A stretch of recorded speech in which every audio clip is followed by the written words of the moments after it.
entender essas relações entre estúdio, desenvolvedora e a publisher, né? Como é que isso funciona? Isso, Carol, tem um nome, né, Carol e amigos. Essa relação entre desenvolvedora e publicadora, ela tem uma nomenclatura, ela tem um jeito de ser chamada, endereçada. E é bem particular da indústria de games. E às vezes causa alguma confusão. Por isso que eu decidi falar desse tema hoje, porque eu falei na semana retrasada e eu recebi algumas mensagens pelo LinkedIn, pelo WhatsApp, perguntando, mas eu não entendi o que é isso. Então vamos falar. Vamos pensar então na publicadora e na desenvolvedora. Né? A gente pega aí uma desenvolvedora e uma publicadora. A gente já sabe que a desenvolvedora produz o jogo e entrega para a publicadora lançar no mercado. Essa relação, quando é uma relação bem próxima mesmo, a gente chama de first party, ou é uma relação primária. Elas são super próximas. Elas são tão próximas que elas têm exclusividade no desenvolvimento dos jogos. Então, aquela desenvolvedora só produz jogos para aquela determinada publisher ou para aquela determinada publicadora. Um exemplo que eu posso dar é, por exemplo, a Frostbite não vai nunca desenvolver nada para a Epic, porque ela é first party da EA. E além de ser exclusiva da EA, tem um outro componente de negócios, Carol, que é super relevante. Normalmente, a publisher tem controle acionário sobre aquela desenvolvedora. Ou seja, vamos supor o caso da People Can Fly, né, que é da Epic. A gente está falando então de first party. A Epic foi lá, contratou a People Can Fly para desenvolver o Fortnite, começou a ir muito bem. O que a Epic fez? Chegou nos donos da People Can Fly e falou assim, escuta, quanto está o valuation da sua empresa? Quanto que ela vale? Tá, então eu vou comprar 51% dela em ação e vocês vão trabalhar para mim e só para mim. E aí, nesse processo de comprar controle acionário da empresa, a People Can Fly virou uma first party da Epic durante um período. A gente já sabe que ela foi lá e comprou a sua 51% de novo e ela saiu desse ecossistema. Mas normalmente é isso que acontece.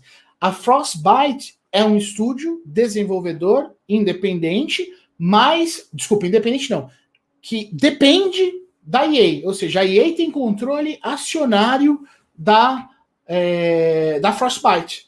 Então, essa relação de exclusividade, eu só produzo jogos para aquela publisher, para aquela publicadora, e essa publicadora tem investimento, tem controle acionário na minha operação, a gente chama de first party.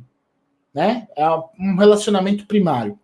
Natural... E aí, só antes de você ir para as outras, qual é o benefício que a publicadora tem de... É um benefício, é uma divisão de tarefas mesmo?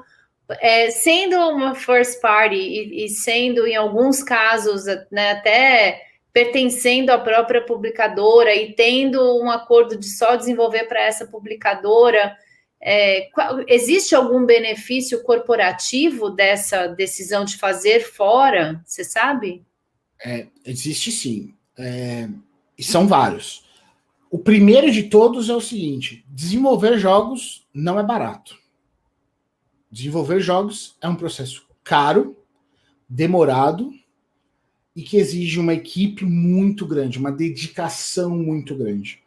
Então, quando você é uma desenvolvedora e você tem um parceiro injetando dinheiro como a Electronic Arts, que já foi uma das maiores empresas de games, mas hoje é top 5, quando você tem uma empresa desse porte injetando dinheiro, as preocupações financeiras desaparecem. Ou pelo menos diminuem bastante. Né? Então, isso do lado da desenvolvedora. Ter uma irmã maior, uma irmã mais velha cuidando da injeção de dinheiro no teu negócio, te ajuda demais. Do ponto de vista de desenvolvedor ainda, você tem, quando você faz parte de um pool de desenvolvedores como o da EA, por exemplo, você tem lições aprendidas de outras empresas, né? Então você aprende coisas, a EA ajuda a disseminar o conhecimento de outras empresas do grupo. Então você aprende coisas que você não necessariamente teve que fazer, que outras pessoas fizeram, e você acaba aprendendo. Você, ainda como desenvolvedora, se beneficia de ter um braço que é super importante, que é de pegar o seu produto e colocar no mercado, especializado. Você vai pegar uma empresa como a EA que tem dinheiro para fazer propaganda, dinheiro para fazer ação com influenciador, dinheiro para fazer lançamento, conhecimento para fazer isso, porque não adianta ter dinheiro sem conhecer, equipes espalhadas no mundo inteiro, ou seja, você tem a garantia, ou muito próximo da garantia, porque se você faz um jogo ruim, não há ninguém, não há garantia nenhuma de venda, mas você tem um incentivo muito grande de que o seu jogo vai ser bem posicionado no mercado, bem divulgado no mercado, vai ter a cobertura de imprensa e de influenciadores necessária, ou seja, você tem todo o aparato de lançamento. Então, para as desenvolvedoras, Carol, apoio no lançamento, troca de experiências e, acima de tudo, apoio financeiro é super importante. Para publisher, é justamente a soma disso, ou seja, eu tenho um time dedicado no desenvolvimento dos jogos. O processo de desenvolvimento de jogos, Carol, é muito lento. Eu trabalhei de 2017 a 2019 numa empresa chamada IGG, sede na China, e a gente produzia jogos para celular. À época, nós tínhamos 3 títulos muito fortes, globalmente operando, e a gente tinha um pipeline, acreditem ou não, de 25 jogos. 25 jogos sendo produzidos em diversas fases de desenvolvimento, em estúdios da IGG espalhados no Brasil, no mundo inteiro. Inclusive, um dos meus papéis era o de identificar estúdios brasileiros que tivessem condições técnicas de desenvolver jogos para a IGG ou tivessem produtos que se encaixassem dentro do guarda-chuva da IGG e fazer uma oferta de comprá-los, deles fazerem parte do ecossistema da IGG. Então, para publisher, ter um grande número de estúdios significa que ela vai ter um volume grande de jogos que ela vai poder ofertar para o mercado, né? Especialmente porque os jogos demoram muito para serem feitos. Então, se você tem uma equipe, vamos supor que você vai desenvolver um jogo e o jogo precisa de 5 anos com 10 pessoas trabalhando. Se você só tem uma equipe de 10 pessoas trabalhando, você só vai lançar o jogo daqui 5 anos. E para quem é de game sabe, jogo atrasa. Então, você só vai lançar um jogo de entre 5 e 6 anos. Agora, se você tem 10 equipes trabalhando em jogos que uns levam 5, mas outros levam 1 ano, alguns levam 2, você tem um fluxo de lançamento de jogos constante.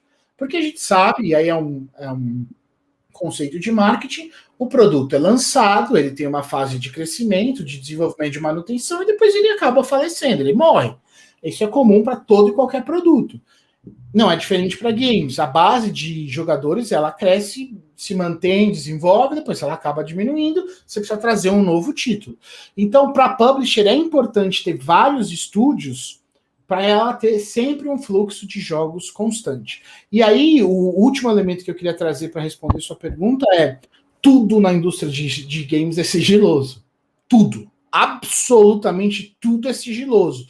Então, se eu tenho uma empresa, e a gente vai ver na third party aqui, se eu contrato uma empresa para desenvolver um jogo para mim, mas se eu sou EA e eu contrato a Carol Games para fazer um jogo para mim, e a Carol Games recebe uma outra oferta da Epic para fazer um jogo, a Carol Games vai falar, beleza, estou desenvolvendo para EA, vou desenvolver para a Epic, mas a partir desse momento, embora existam NDAs, que são os contratos de sigilo, a chance das coisas se manterem sigilosas, elas acabam diminuindo. As chances de você ofertar um produto exclusivo, inédito, com uma mecânica bacana que só você tem, elas acabam diminuindo. Então, quando você mantém tudo dentro de casa, você tem controle total de sigilo, de novidade, de lançamento de tecnologia, de mecânicas. Então, assim, é super, super bacana você ter alguém dentro de casa porque você controla mais o desenvolvimento. Respondi? Super respondido. Obrigada, SG. Imagina.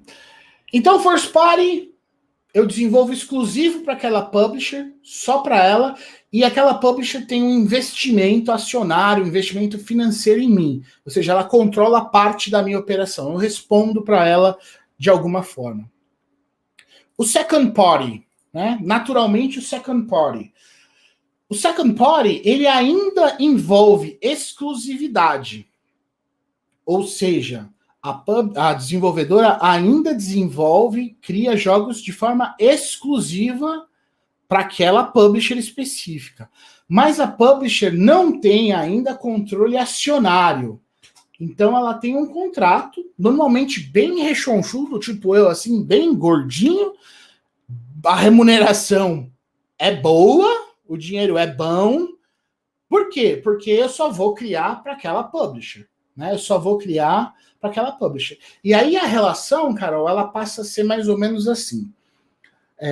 Em alguns casos, a desenvolvedora pode chegar e falar assim: olha, eu tenho essa ideia de jogo. E aí a publisher olhar e falar assim: que ideia bacana, tem mercado para isso. Cria.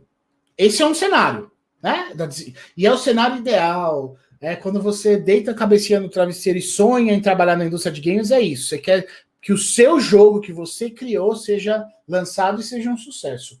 Poucas pessoas conseguiram fazer isso, né? Mas acontece. O outro lado, então um lado é, poxa, tenho esse jogo, você faz o pitch, você faz a sugestão e a publisher aceita.